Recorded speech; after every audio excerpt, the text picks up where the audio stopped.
about to just start this. Hey y'all, hey yo.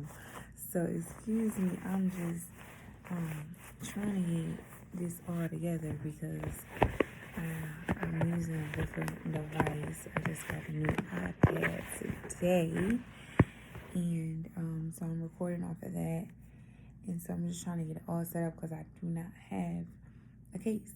But before we jump right in, I want to give you guys a few updates on how things have been going with me, my journey, and just a quick little update. So for all of you joining in, we've been doing a chapter a day out of the book of Proverbs, and we're reading out of the King James Version. So it was the holidays, this Thanksgiving, and I went back home to visit my mother and my family and friends. And when I tell you, it was by far the worst mistake I could have I could have made that day. And I'm only sharing my story because I'm hoping that it can help somebody else, or if you are going through what I went through, maybe you can use it as advice. I don't know, you just whatever you do, just pray over it. So I went back home for Thanksgiving, and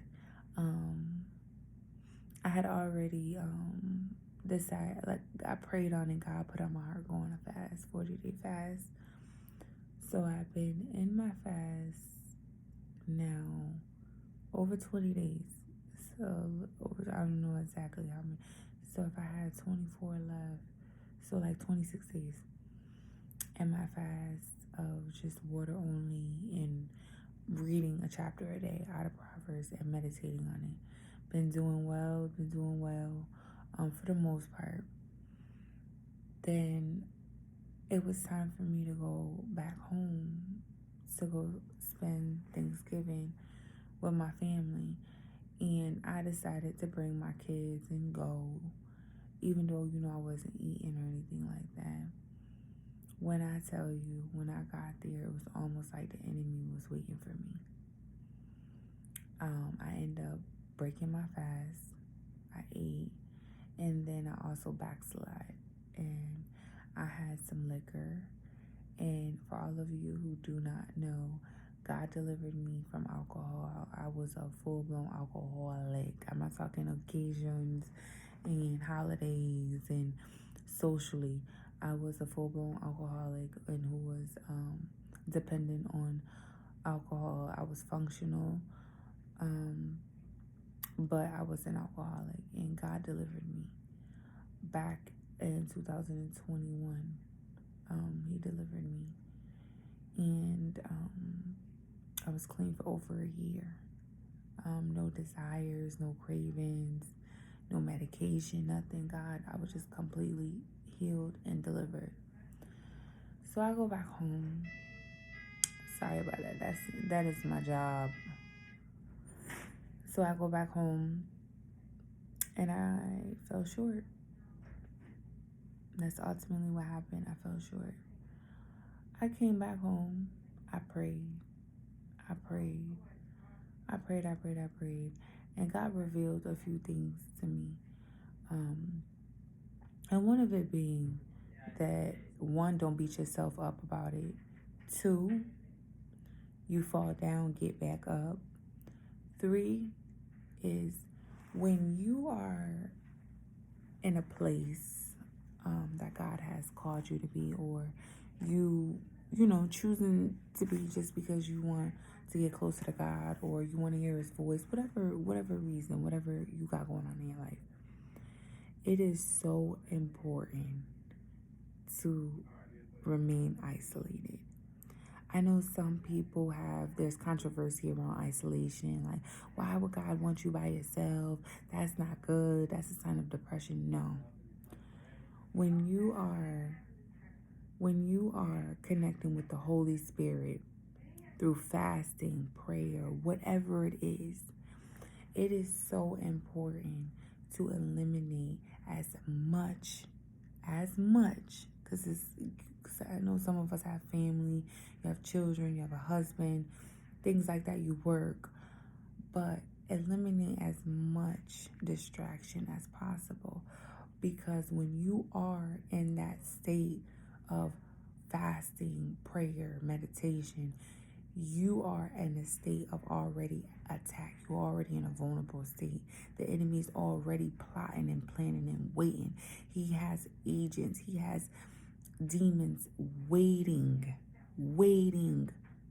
to see a door open. And that was me. I was going 26 days strong, reading a chapter a day, getting on here, making a video, meditating on the word. I was doing so good. Had not had no food, and boom. The moment I went back home, guess what? That day I didn't do a video. I didn't read my Bible. That right there. My whole routine, my whole everything just changed just by me up and leaving. I should have never left. I should have remained still.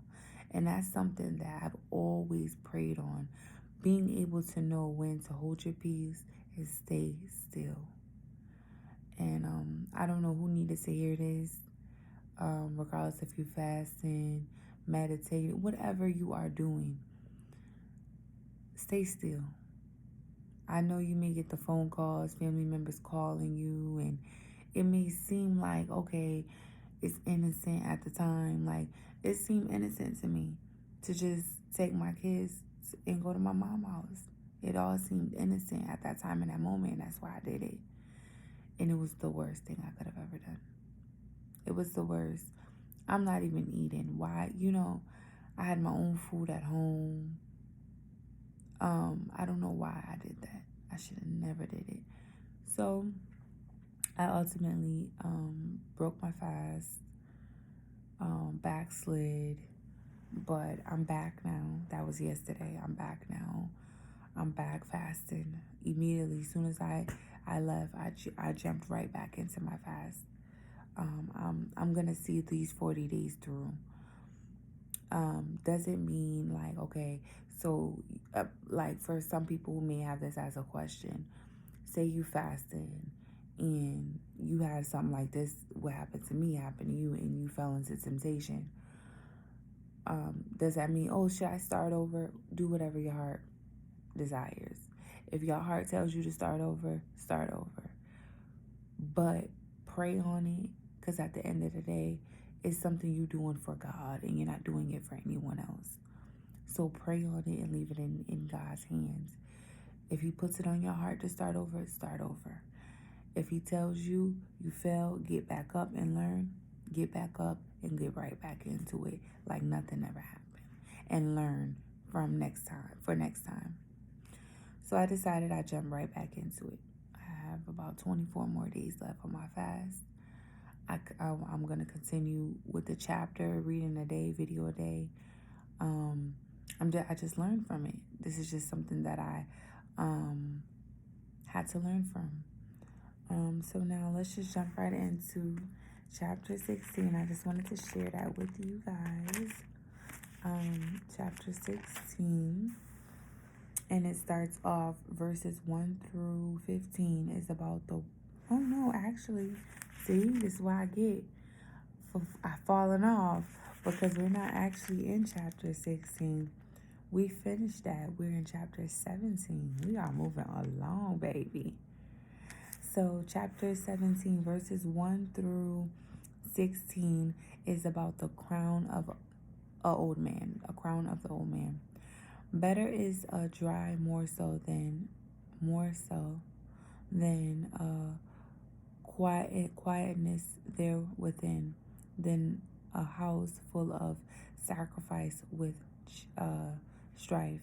A wise servant shall have rule over a son that cause shame, shall have part of the inheritance among the brethren. The finding pot is for silver, and the furnace for gold, but the God tries the heart. A wicked doer gives heed to false lips, and a liar gives ear to a naughty tongue. Whoso mocks the poor reproaches his maker, and he that is glad at calamity shall not be unpunished. It's okay.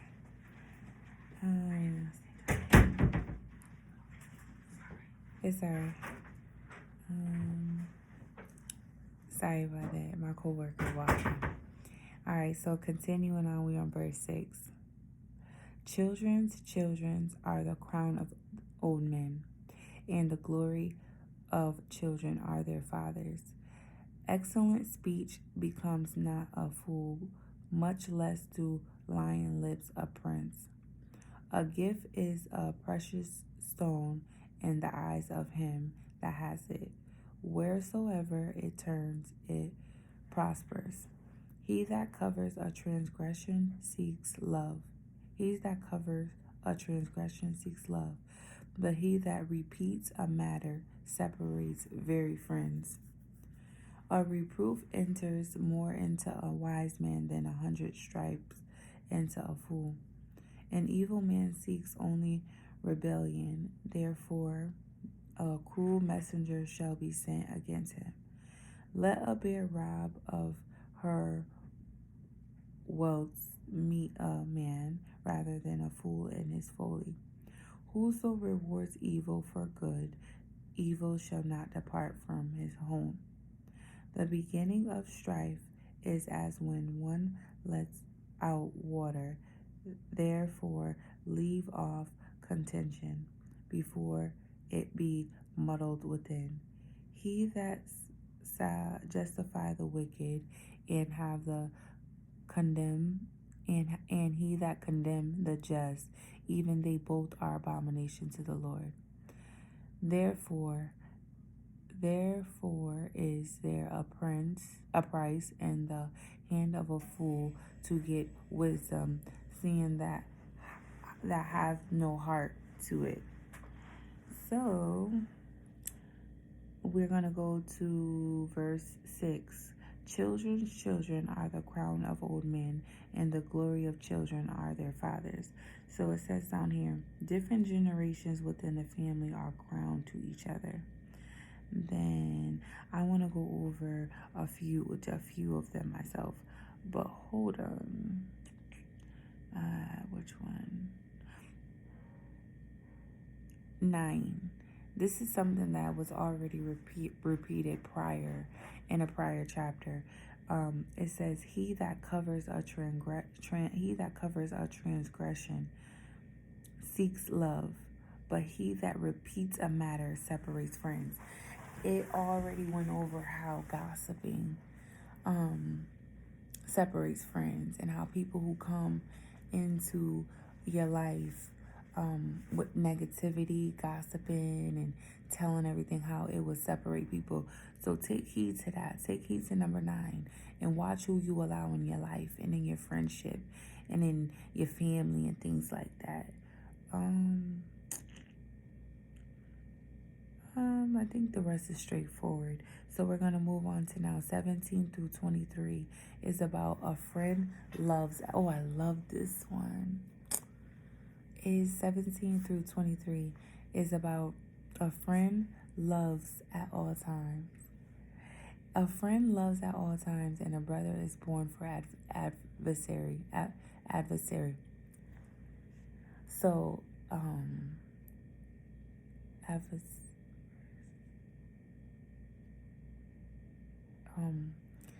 I want to stop there because I remember when I first read this, right?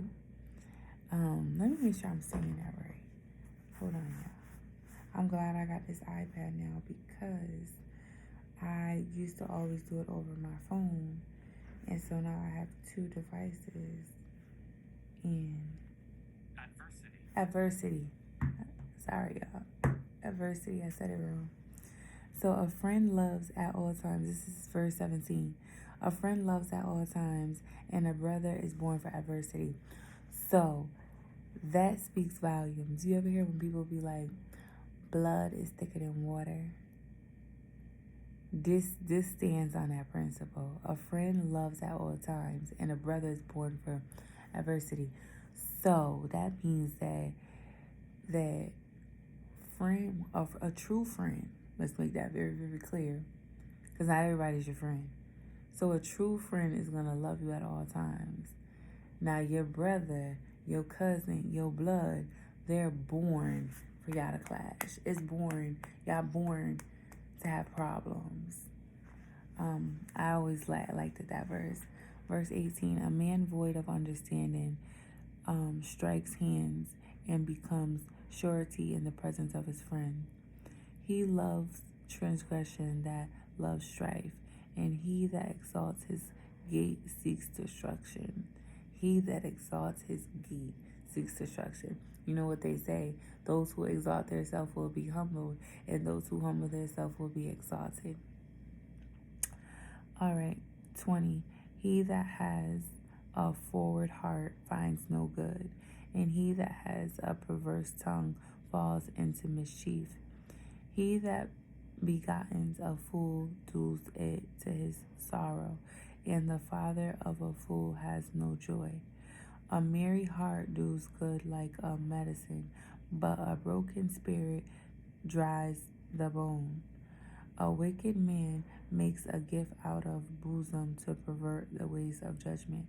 So I want to stop at 22. I want to go back to it where it says a broken spirit dries out the bone. So we know that it has told us before how wisdom is like the bone marrow to your bone, and how we know that on the left hand is riches and honor, and on the right is the length of life. So when it says here about he that begotten a fool does it to his sorrow, and the father of a fool, 22. A merry heart does good like medicine, but a broken spirit dries up the bones. So we know that a merry heart is good, is like medicine. So a merry heart, happiness, love, kindness. That's what I picture when it says a merry heart is good like a medicine, but a broken spirit. So a broken spirit, we already know that's not of God. So a broken spirit is probably someone that's lost, lack knowledge, lack wisdom, lack understanding. Probably in the world. It's dried up, like it dries up the bones. All right, so now the last part is 24 and 28. It's only 4 verses. And these 4 verses about the eyes of a fool. Wisdom is before him that has understanding, but the eyes of a fool are in the ends of the earth. A foolish son is a grief to his father, and bitterness to her that bear him. Also to punish the just is not good, nor the strife princes for equity. He that has knowledge spares his words, and a man of understanding is of an excellent spirit. Even fools, when he holds his peace, is I love that part. 28. Even a fool, when he holds his peace, is counted wise, and he that shuts his lips is esteemed a man of understanding. Even a fool is considered wise when he holds his peace, meaning hold your mouth. Holding your peace means holding your mouth. Not always trying to have the last word. Not always got something to say. But that one to just hold your peace, meaning hold your mouth. Even a fool is considered wise. So there's 2 verses down here. And it's 17. It says, a true friend has unquenchable love that is not diminished by adversity. Then 22.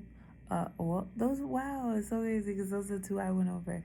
So 22, a merry heart goes does good like medicine, but a broken spirit dries up the bones. So a cheerful mind is revitalizing to the entire body. This was a good chapter. Definitely something you need to go back and meditate on. I'm going to meditate on it tonight because there's a few of them that I know I need to meditate on. But it's definitely an eye-opener, this chapter. Letting you know about all different type of people coming in your life. Letting you know about friends, the true definition of a friend. And also, once again, expressing the importance of wisdom and explaining what fools lack and why they are fools.